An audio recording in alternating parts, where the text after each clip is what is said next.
বন্ধুরা, আজকেও হয়তো তোমরা ভাবছো যে আজকে আমরা এত ভিড়ের মধ্যে কোথায় যাচ্ছি, রেশন দোকানের লাইন দিতে? একদমই নয়। আমাদের পাড়ায় অনুকূল আশ্রমে আজকে বিশাল বড় করে উৎসব ছিল এবং এখানে প্রতি বছর 10,000-এরও বেশি মানুষ এখানে ভোগ প্রসাদ গ্রহণ করতে আসে। তাই কি ভিড় বন্ধুরা, প্রচুর ভিড়, প্রচুর। ভাবছি আজকে কোথায় এসেছি আমরা। আমাদের পাড়ায় অনুকূল আশ্রমের আজকে বড় অনুষ্ঠান। তো এত ভিড় তোমাদের একটু দেখাবো, মানে জাস্ট অসাধারণ ভিড়।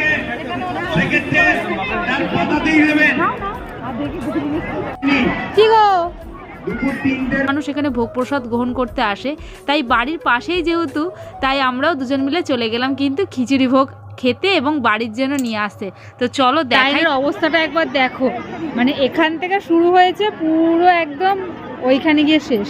আর কত লাইন, কি গো বাবা, কত লাইন। ছোট বাচ্চা থেকে বয়স্ক কিন্তু মানুষেরা এখানে লাইন দাঁড়িয়ে কিন্তু ভোগ প্রসাদ গ্রহণ করছে এবং আমরাও লাইনে দাঁড়িয়ে লাস্টে ভোগ পেলাম। খুব ভালো হয়েছিল এই ভোগ প্রসাদ অনুকূল বাবার। অনেক দিন পরে অনেক চেনা মানুষের সাথে সামনে থেকেও দেখা হয় না, এই ভিড়ে অনেক মানুষের সাথে কিন্তু দেখা হলো, পরিচয় হলো। তো যাই হোক, খুব মজা করে আজকে দিনটা কাটলো, তোমাদের সাথে ছোট ব্লগে শেয়ার করলাম। তোমরা জানিও কেমন লাগলো। অবশেষে এখন প্রসাদটা পাওয়া গেল, মানে এত লাইন দেখেই বুঝতে পারছি। মানে আমাদের এখানে হচ্ছে, দেখো এবারে হচ্ছে খিচুড়ি প্রসাদ, আগের বারে হচ্ছে সাবুর খিচুড়ি করেছিল, ঠিক আছে।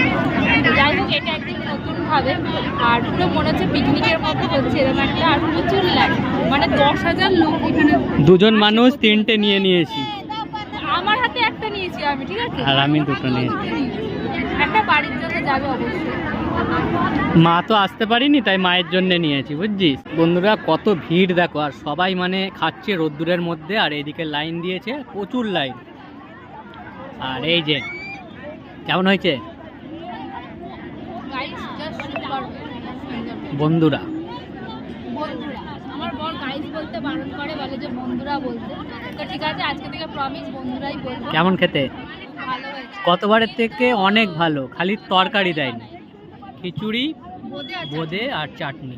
কিন্তু এরকমও মনে হচ্ছে যে মানে একটা আলাদা অন্যরকম একটা অনুভূতি। সত্যি কথা বলতে মনে হচ্ছে পিকনিক করছি, শীতের দুপুরে রোদ্দুরের মধ্যে সবাই মিলে। বাড়িতে নিয়ে গিয়ে খেতেই পারতাম, কিন্তু এটা সবাই মিলে মাঠে বসে খাওয়া একটা বিশেষ মজা আছে। চলো টাটা।